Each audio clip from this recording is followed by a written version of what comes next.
Welcome back to The Ed Show. There's a crucial section of the Romney fundraiser video that we need to point out now. Something Romney told a wealthy supporter back in May actually plays directly into a deadly attack on the U.S. Embassy in Libya last week. Pay attention to this one. It connects.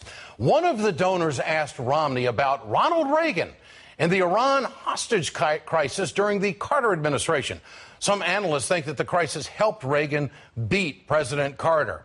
So the donor asked Romney how he would demonstrate similar strength. Here's Romney's answer. In the Jimmy Carter election, the fact that we had hostages in Iran, I mean, that was all we talked about.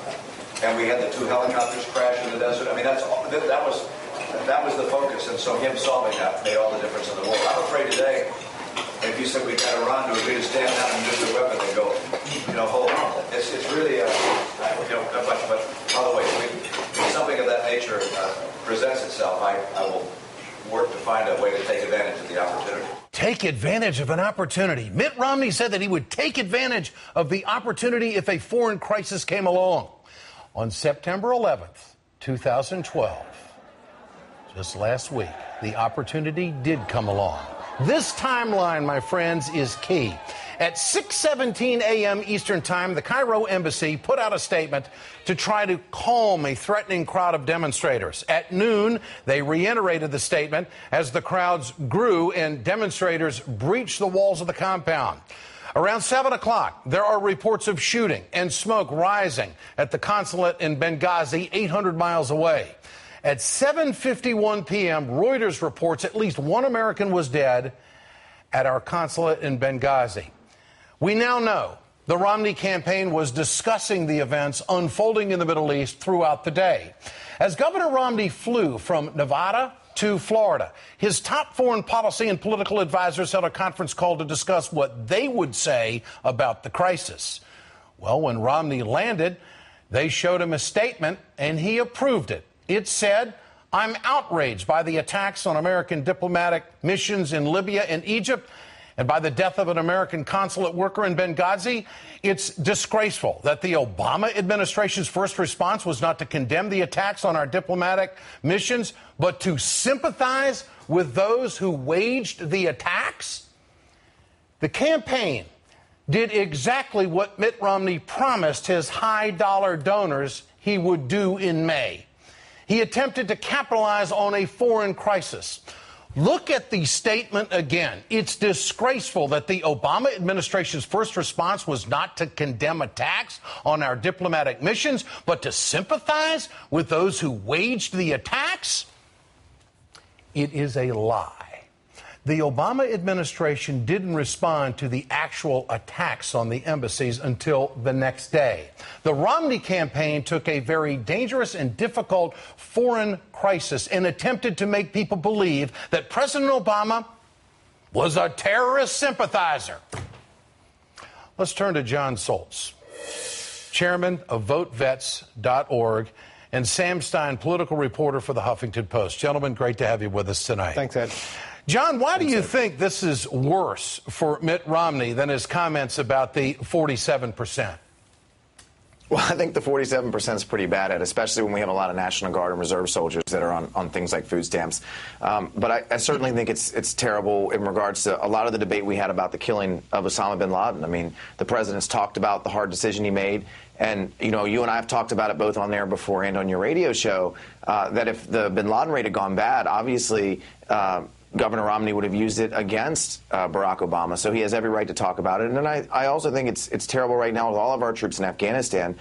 This type of anti-Islam rhetoric endangers the lives of our troops. I was a combat advisor last year in Iraq. We've got a lot of killings in Afghanistan right now from green on blue attacks, Afghan troops killing ours. So we don't need to incite violence against our men and women, but it's mostly just wrong. And I think it goes to the heart of what the Republican policy is right now, which is don't pass a jobs bill in the Senate that helps veterans because you want people to be unemployed and you want these problems. If troops get killed in combat, it's good for Mitt Romney, and he's going to use that as his advantage politically to try to say the president's not doing a good job. And it's just terrible to use the death of our public servants and our military for political gain. Sam, doesn't this just flat out underscore and prove that the Romney campaign is looking for any political opening they can find? I mean, he tells this to people behind closed doors.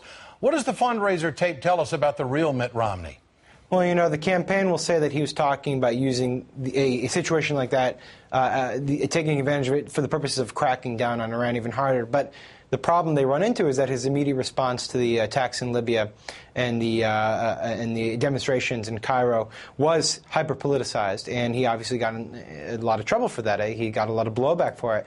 And I think it gets to an issue that is sort of, it's a broader issue, which is that, you know, what kind of foreign policy do we want to have from our chief executive, from the commander-in-chief? Is it one that's sort of reactionary, knee-jerk reactionary, politicized, or do we value actually stepping back and examining a situation and not injecting politics into it immediately? Yeah, well, that's it. What does it say about Mitt Romney's political instincts that he can't gauge exactly what his comments are going to mean? He just can't fly ahead of the aircraft, it seems like, politically, and understand what kind of an impact his comments are going to have. How can Americans trust him then? Well, first of all, I think you're right. I would disagree with John. I don't think Romney wants to take advantage of American deaths. I do think that Mitt Romney is incredibly insecure about his standing on foreign policy and feels like in order to overcome that, he has to show this machismo, this sort of militarism. You know, keep in mind, he actually wants to expand the defense forces by 100,000 troops.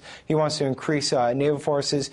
He wanted to use stimulus funds for armament improvement. All this goes into a deeper insecurity he has on foreign policy. And I think that stems back to 2008 when, let's remember this, in 2008, that primary, he was badgered routinely by John McCain for being weak on foreign policy, and that's primarily how he lost that primary election. Jon Soltz, doesn't this disqualify Mitt Romney in many regards when it comes to foreign policy with people who wear the uniform? Can't they see through this?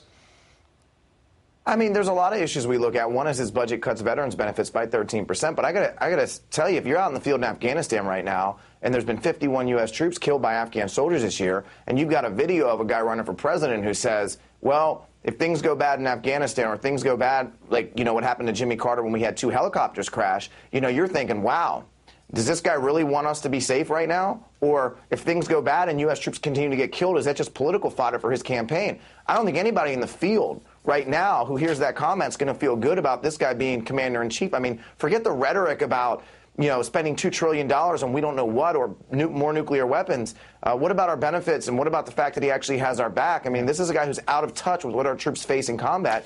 And I certainly interpret those statements that he doesn't care if we're successful. He certainly, you know, if we're getting killed, thinks it's political fodder for him. And I don't know how he gets out of that. Well, I mean, I understand the 47% remark about him not understanding the middle class. They haven't been able to understand the middle class since the day that they went in front of a camera. And the Republican Party has got an innate problem when it comes to that right now. But to accuse the President of the United States of sympathizing with attackers who have killed American personnel overseas, it is as low as it gets for the Republican Party. And Ed, you know, he struggled because of it. He struggled because of it. Look at any of the polls in the wake of what happened. By and large, the public has soured on what he said. But nobody's calling him out on it. You know, like, where are some of these senators who are sitting on foreign relations that they don't even call Romney out for something like this? I mean, that is so below the belt and beyond the pale. Great to have you with us, gentlemen. Jon Soltz, go ahead, say it again. Thanks, Ed. No, Ed, I would tell you that Governor Romney's statement embolden the attacks on U.S. troops. I mean, if you're sitting in, look, I was an embedded advisor last year, surrounded by 3,000 Muslim troops in Iraq. I don't need a presidential candidate out there validating anti-Islam talk, because I have to work with these guys every day, especially in Afghanistan right now when they're getting killed. And so his statement verged on something very dangerous for our troops. Jon Soltz, Sam Stein, great to have you with us. Thank you so much. Coming up, Mitt Romney isn't the only one dividing America between makers and takers. His running mate, Paul Ryan, let me tell you something, this guy's an expert at that. I'll talk to Democratic candidate challenging Ryan for his House seat in Wisconsin. And over the last 30 years, the rich have only gotten richer in this country. Will Mitt Romney's comments about the 47% resonate with the mega wealthy? Dean Baker will join me.